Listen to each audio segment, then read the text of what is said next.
G'day you mob, how's it going? Pete here from Aussie English, the #1 place for anyone and everyone wanting to learn Australian English. And welcome to the next installment of the Aussie Slang series. Now today I'm going to be teaching you the slang term bad news. Someone who is bad news.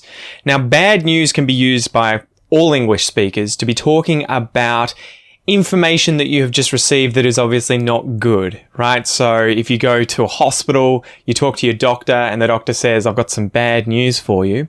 That is obviously not good, right? You would imagine that is not good news. It's bad news. It is information that is likely to not be good. You know, I think you know what bad news is. But we can use this in Australian English when describing someone, and it means that they are a troublesome person. Maybe they're a bit dodgy. They are not to be trusted.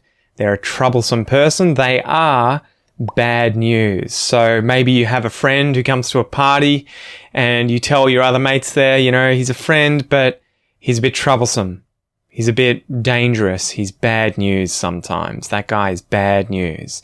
Or maybe you're in town and you see this crazy woman walking through town. You know, she's a total nut job and just a loon, right? Completely crazy. And you say, quick, get your family. You say, quick, everyone, let's get to the other side of the road. This woman is bad news. She's troublesome. She's dangerous. She's bad news.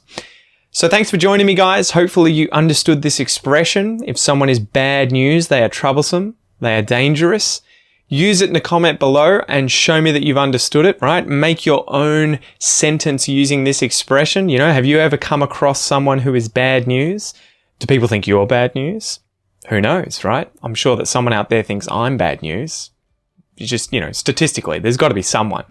Besides that, guys, don't forget I release another episode in the Aussie Slang series every single week for members of the Premium Podcast membership or the Academy. If you would like to learn more about the Premium Podcast and Academy, go up here or check out the links below. And for everything Australian English, go to aussieenglish.com.au. I'm your host, Pete. This is Aussie English. See you next time.